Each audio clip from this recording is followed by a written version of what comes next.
Hi everyone, it's Mrs. Wallace. How are you? I just wanted to do this short video so that you could get some ideas for narrowing your question. I think it's one of the most difficult parts of the HI, and I think there's indeed a bunch of different steps to take. And, we kind of zero in sometimes on the wording of the question and the specific wording of the question.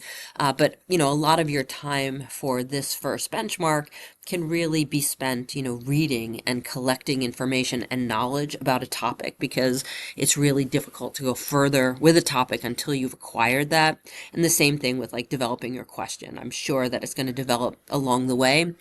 But we do want to come up with a good question for this first go around so that your work and your sources and some of the information you include, ends up being meaningful and you don't get told, oh, this doesn't work, right?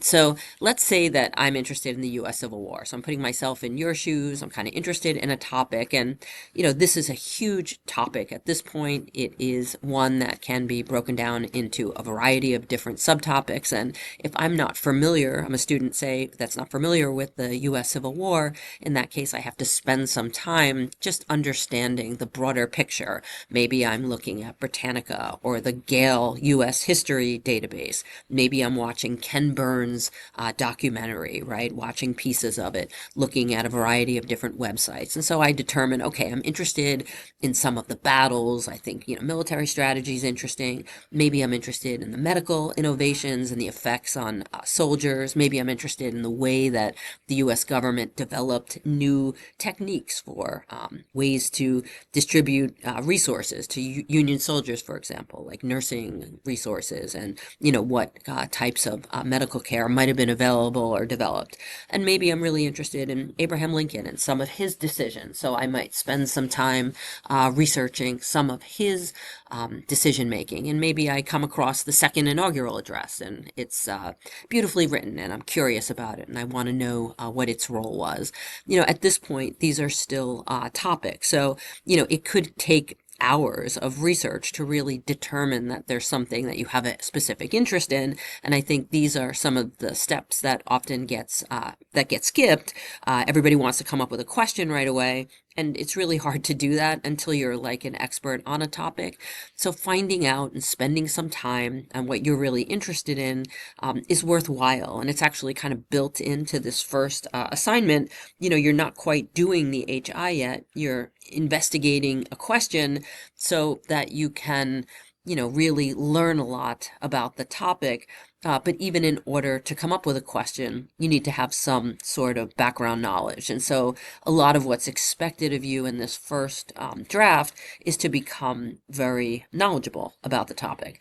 So say that I'm like, okay, I'm kind of interested in battles and maybe I'm going to narrow to one. Maybe I've been to Gettysburg, Pennsylvania, or I know it's one of the bigger battles, or the Confederacy, lost really badly. And I just want to know more about that.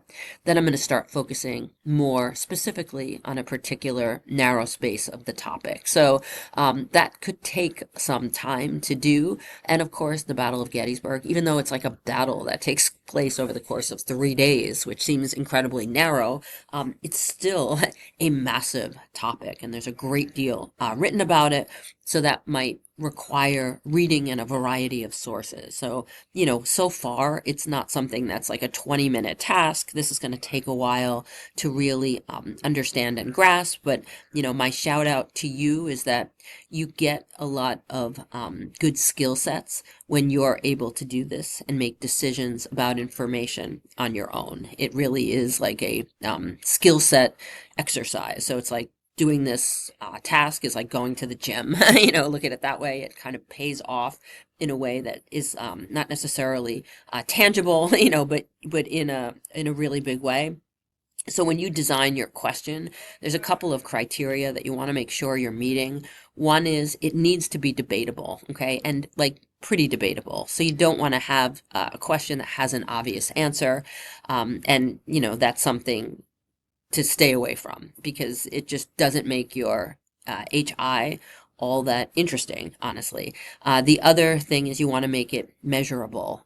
It has to be, this question has to be something that you can actually research using sources that you collect and something that you can decide. So, there's some things about the Battle of Gettysburg that I might not be able to research, some aspects of this entire battle that are not discussed in some of the literature, things that are obvious about it, to what extent did the Confederacy lose? It's not debatable, right? So we know that they lost badly. So what is it that I can do that's debatable and measurable? And the other thing is very, very narrow. So this is a very short paper. Because it's so short, many students sometimes, I think this is the hardest part, propose very broad topics that cover like swaths of a timeline, a historical timeline, and it incorporates the potential of like hundreds and hundreds and hundreds of sources.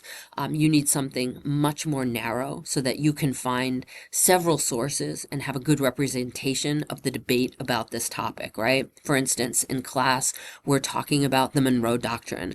We're not necessarily talking about the Monroe Doctrine over the course of all American history because the context is so different. You could look at the Roosevelt Corollary, you could talk about it, but it's in the 1900s.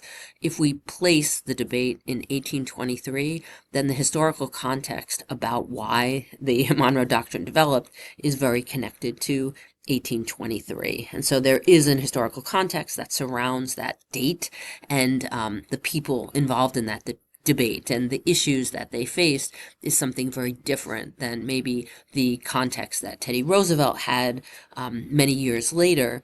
And so it's hard to put both of those things into one question. So if your question is like broadly assessing the role of the United States in applying the Monroe Doctrine, it's just way too big of a timeline because history gets messy when you start to mix your historical context. Okay, you want to keep it in a very narrow context. Okay, and that's something that I notice in a lot of the questions that students pose.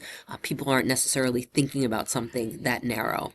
So say that I read a little bit, and in this case there's like a lot of different sources. I might go to JSTOR because I know that there's a lot of military journals that would address the Civil War. There's also entire journals dedicated to Civil War research. So the Battle of Gettysburg might be one. I might also go to like the National Park Service because Gettysburg is a historical national park. I might even visit Gettysburg and get a book from the Buckles Library. You can see the Buckles, www.bccls.org is our cooperative library system. So with a library card, you can get a book.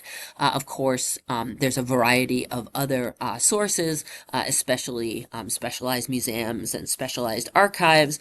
There's also a university in Gettysburg, and I would imagine that they might be a site of some specific archives on this topic, and I might be interested in primary sources on this topic, and I would want to know where those are held. So I'd be looking for some of that, and I might also just go to Amazon and just kind of find some of the historians that have written about the Battle of Gettysburg. And I might either find those books in the library, plug some of those historian names into JSTOR so I can access essays by those historians, and then also look at bibliographic information, right? Once you get a few good sources, JSTOR kind of even prompts you, do you want more sources like this? Or can you look at bibliographies and see, who might be noted, right? And I will come across some very significant names in terms of some of the military history. So here's a question that I'm going to propose and note a few things about this question. To what extent did the failure of Pickett's charge contribute to the defeat of Confederate forces during the Battle of Gettysburg? Okay, something, if we look at this, how can we understand if this question meets the criteria, right? One of the things about the criteria is it narrow enough, right? And there isn't a date in this question. A lot of times I will encourage you to include a date, but inherently there is a date in this question because we know when the Battle of Gettysburg was, right? It's in July in 1863. So I don't have to put the date because I'm alluding to a event, the defeat of the Confederate forces, and I'm alluding to the failure of Pickett's charge, so I know the dates. If you have something that isn't as clear about the dates, then you need to include dates because, again, this is like very connected to the timeline, right? And in this case, this is also a debatable question, right? How do we know this? And this is where your background research can really help, right? It's not only that this question is asking about, well, Pickett's charge, there's also other arguments. And this actually is a very big controversy in terms of a debate between historians. And part of this is because there's a lot of sources that allude to the fact that not only was Pickett's charge, which is this like kind of suicide mission that this one uh, where Pickett is forced to go uphill, to take the ground of the Union forces, and he's unable to do it, and there's just massive casualties.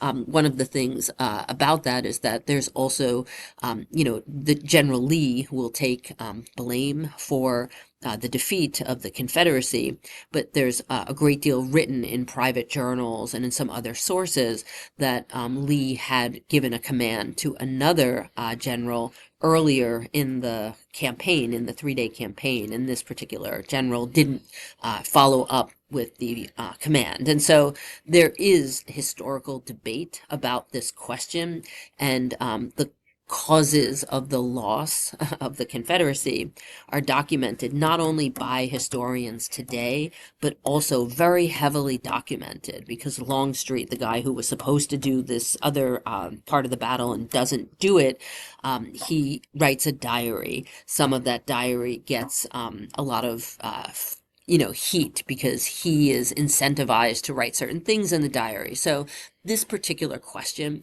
is loaded with ideas that are controversial and that have a lot of historians talking, and also have some really good primary sources that could be considered by a student.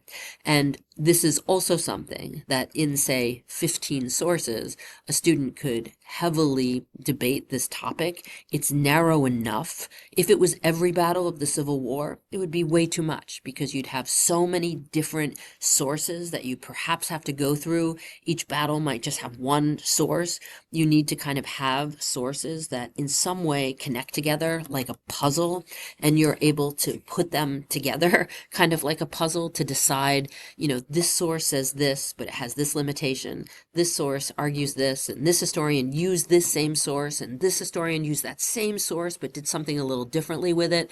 It's that kind of connection between sources. So when you have a very narrow topic, it's just so much easier for you to net, in a sense, like literally catch with a net, the various sources that are going to make up your bibliography. And much of what you're doing in this first benchmark is developing your list of sources. It's not a random list of any source that supports or negates your point. You're looking for the key sources that talk about your particular debatable topic, okay? And, lastly, this has to be not only debatable and also very narrow, you want it to be measurable, okay? So how will we know that there's some other cause, right, of the loss of the Confederate forces? How would we be able to measure that? So we might look at, Pickett's diary. How did he feel at the end of the battle? We might look at Longstreet's diary. What did he say about some of the losses, and why did he not, do the earlier campaign? And, there's historians who also write about these primary sources. It's a nice topic because it taps into very specific and narrow primary sources and secondary sources in a kind of 3-day time frame. Okay, even if some of the historian sources are written with a lot more hindsight because they're looking back, that's something that I would suggest is how measurable is it for you? How will you know your answer, right? How much was Pickett's charge and how much was something else? And, it's a little subjective, of course, but the arguments have to convince you, in one way or the other.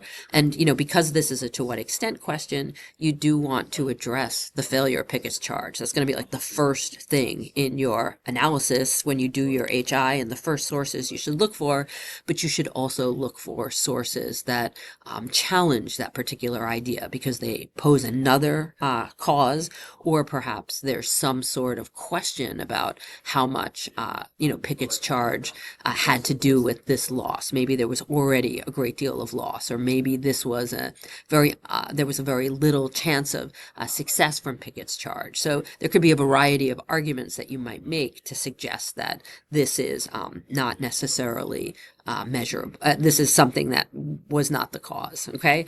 All right. I hope that helps. I'll give you some personal feedback on the questions that you're posing.